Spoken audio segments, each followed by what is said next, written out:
Gorgeous interior, as you can see. Got all the bits and pieces. But I found I have a significant comfort issue.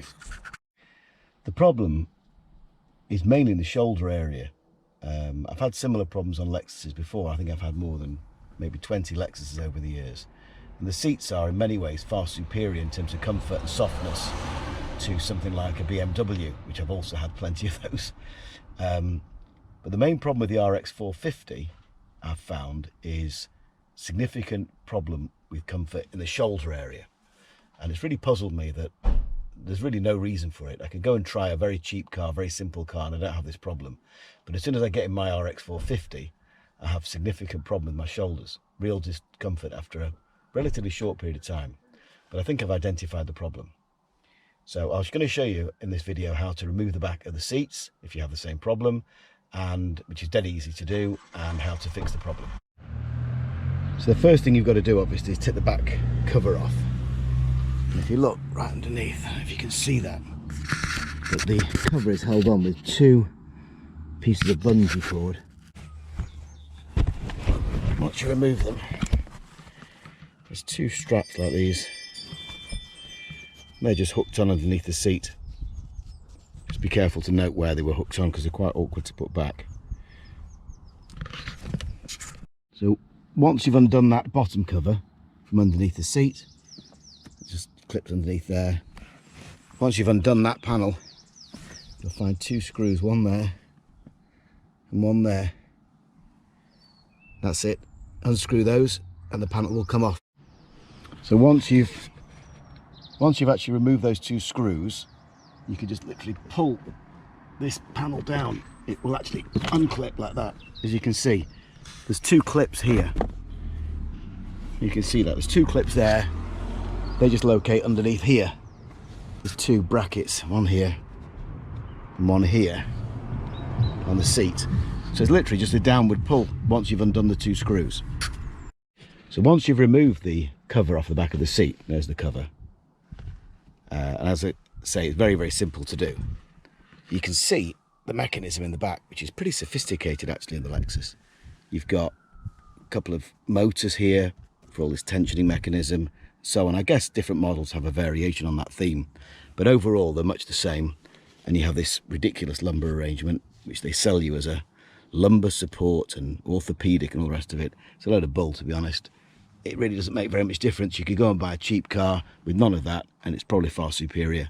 However, I think the problem that I'm encountering is to do with these springs here. If you look, the shoulder support comprises merely of just these two bars here. Now 99% of people wouldn't even notice that pushing through into their back. I certainly do. And I think over a period of time, that sharpness there just digs and digs and digs and makes the car extremely uncomfortable. To such an extent, actually, it's made the car almost undrivable to me. However, I think I may have found the solution. So it seemed to me the problem is one of sharpness or tightness of the area. In other words, the actual bars are digging straight into my back, and that's never going to be a good thing. What you want is a flat surface or something that's smooth or isn't going to dig into a single part of your spine or into your back. And the solution that I've come up with, which I'm going to try this time, is actually so simple. It's a number plate, an old number plate, that I've cut to size with a hacksaw, pretty straightforward. And then I'm going to hold it in place with a couple of cable ties. So I'm going to fit that. I've cut that exactly to length, which is actually 36 centimeters or 360 millimeters for those of you who are engineers. And I'm going to fit that and just see what difference it makes. Well, actually fitting it ought to be fairly straightforward. I've already cut it to length. It's an old number plate, but it should give me the rigidity that I want and stop this digging that digs into your spine. Well, out to your spine, it sort of digs into underneath your not your collarbone, your shoulder bone. I'm not a doctor, but it's something like that.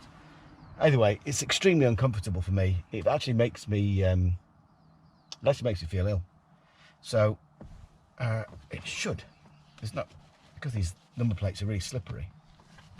It should just slide in, which it does. Like that. Slide that in. a bit Blue Peterish, this, isn't it? I guess. Ugh. Cable ties. Cable ties are always your friend.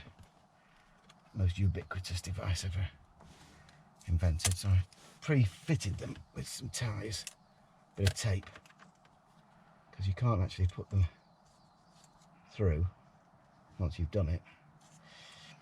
Come on. That's it. Come off there.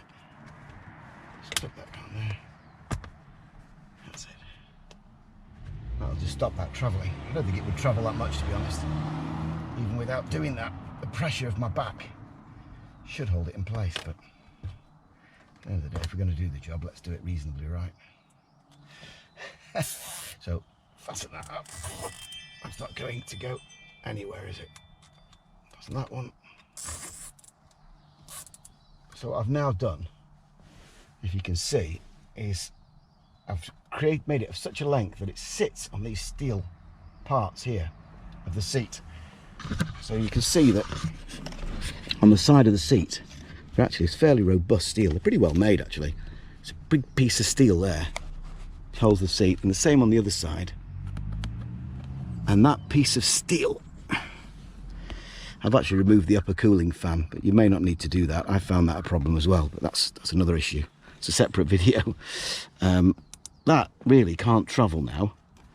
And so when I apply pressure on the other side, which is simulating my back, instead of my back being pushed into something pretty diggy, which is that bit of metal, it's now on a fairly robust piece of plastic, which should have spread the load.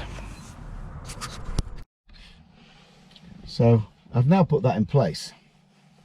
The trouble with car seats and problems with car seats, which I've struggled with problems with car seats all my life.